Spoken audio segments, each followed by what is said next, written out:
Saudara-saudariku dimanapun Anda berada, Alhamdulillah kita sangat bersyukur pada Allah Subhanahu wa Ta'ala.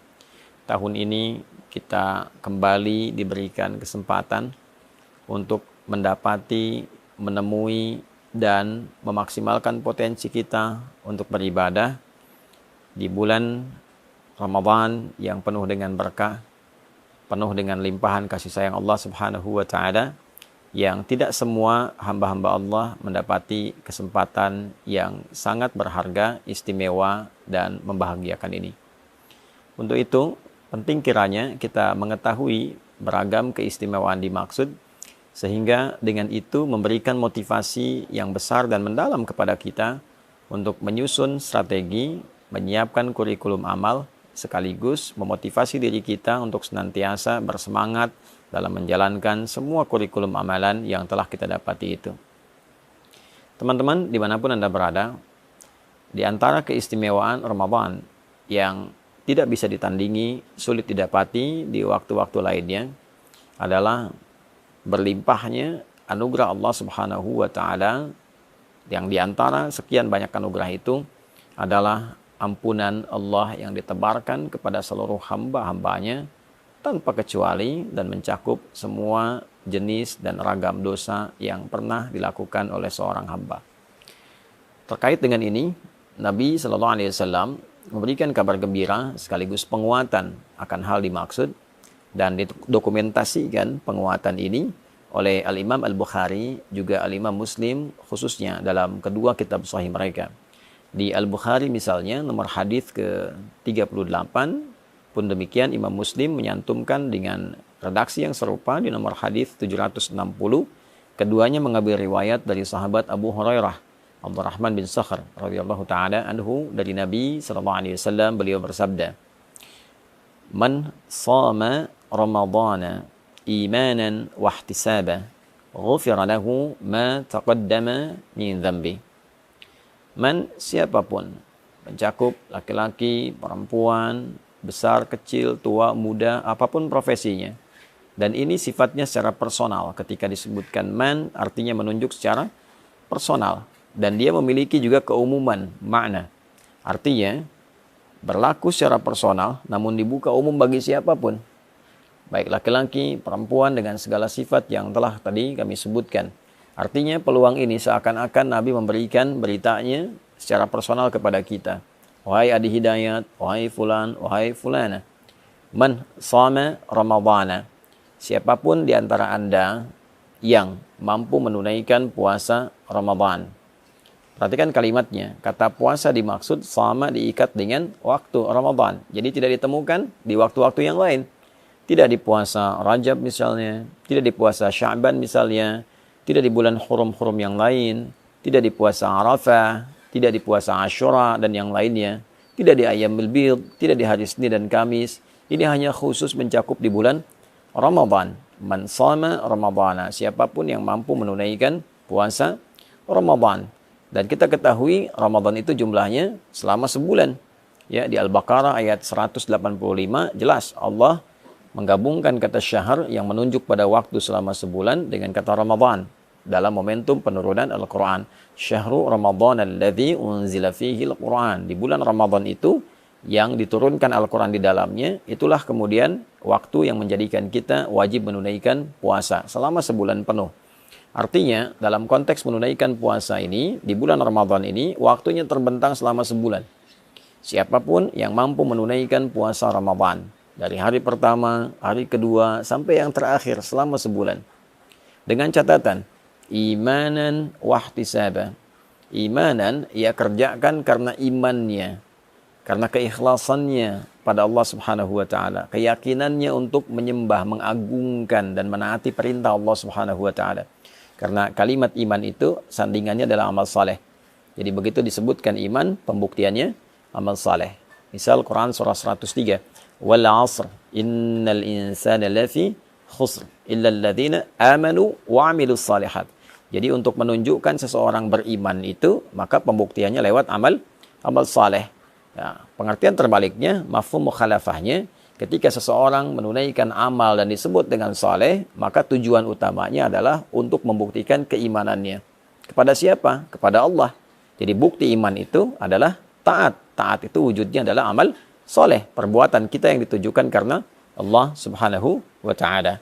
Karena itulah ketika satu kata yang menunjuk pada ibadah, kemudian disandingkan dengan kata iman, ingin memberikan kesan bahwa syarat penunaian ibadah itu dianggap benar, dianggap baik jika memang ditujukan untuk kepentingan imannya. Dalam arti dilakukan karena Allah subhanahu wa ta'ala.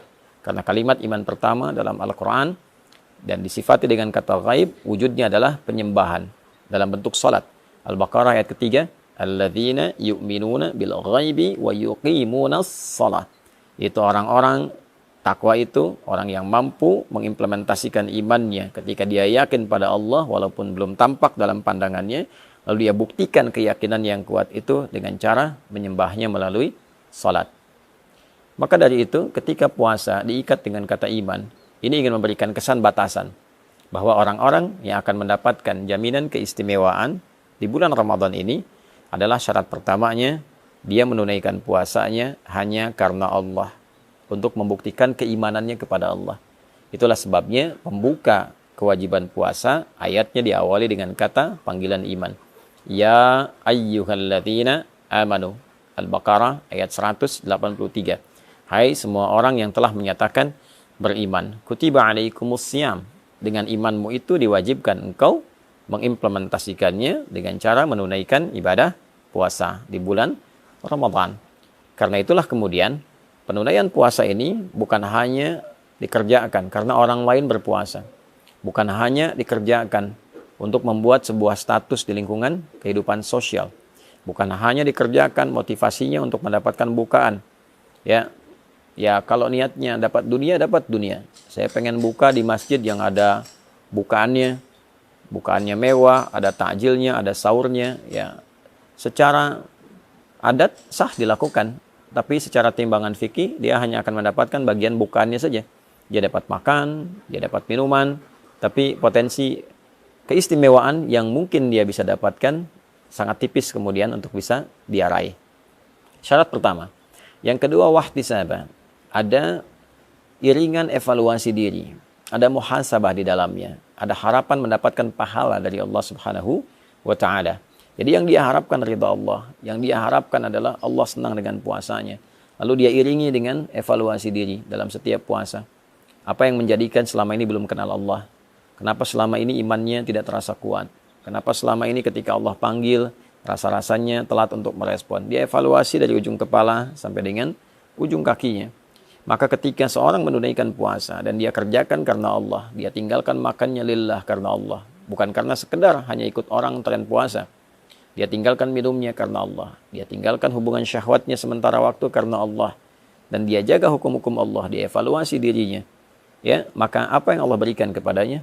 Ghufira lahu ma taqaddama min dzambi. Sepanjang dalam puasanya, dia mencoba evaluasi diri, dosa pikirannya, dosa telinganya, dari mulai mendengar yang salah, dosa lisannya bertutur yang keliru, dosa pandangannya melihat yang tidak benar, sampai ujung kakinya. Itu berpotensi saat ia berbuka, diampunilah dosanya oleh Allah subhanahu wa ta'ala. Dari mulai dia niatkan puasa, dia jalani sampai berbuka, benar dia lakukan itu, ghufira lahu ma taqaddama min dzambi. Ada peluang diampuni semua dosa-dosa yang pernah ia kerjakan. Itulah yang menyebabkan orang puasa itu ketika akan berbuka, dia merasakan kebahagiaan yang sangat luar biasa. Bukan sekedar karena dia telah selesai menuntaskan tugasnya, dan dia akan berbuka begitu mendengar azan, ada satu gejolak dalam dirinya, aura yang berbeda dari biasanya, mendorong ia untuk berbahagia karena sekarang waktunya berbuka. Karena itu dalam hadis dikatakan farhatani, lis-shaimi farhatani, bagi orang puasa ada dua kebahagiaan, ya. Farhatun 'inda yuftir, 'indama yuftir, satu kebahagiaan atau kama qala Rasulullah SAW, diraihnya ketika ia sedang berbuka, ya. Dan yang kedua, farhatun adalah satu kebahagiaan indama yalqa rabbahu bisyamihi, ketika ia kembali kepada Rabbnya dengan pahala puasa yang ditampilkan kepadanya. Maka saat ia berbuka ia gembira, bukan karena sekedar puasa telah selesai, tugas telah dilakukan, tapi dia bahagia pula karena pada saat itulah Allah berpeluang mengampuni semua dosa-dosa yang pernah ia kerjakan.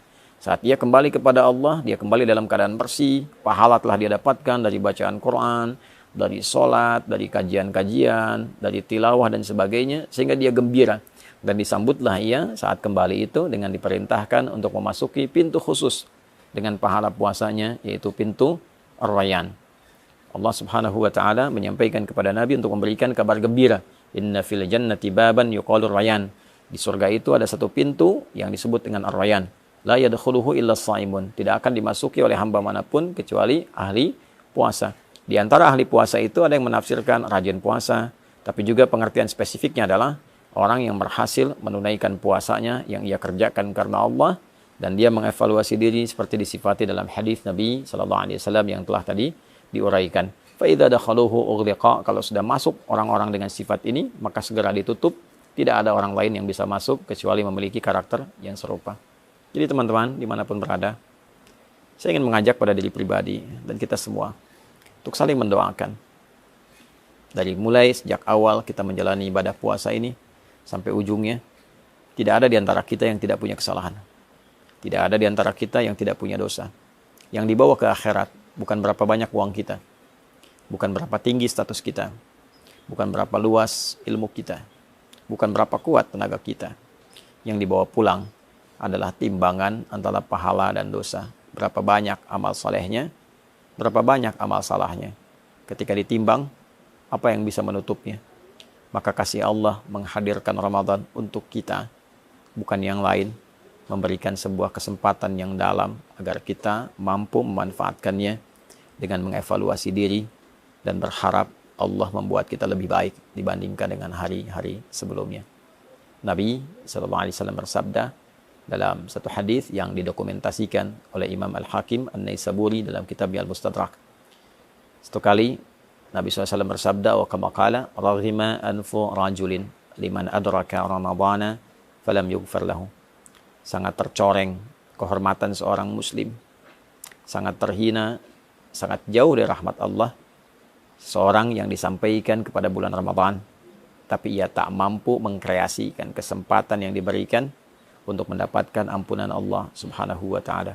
Semoga Allah memuliakan kita, mengampuni dosa-dosa kita, memberikan kesempatan terbaik untuk mengisi sisa kehidupan kita dengan lebih mulia, dan mewafatkan kita dalam keadaan husnul khatimah.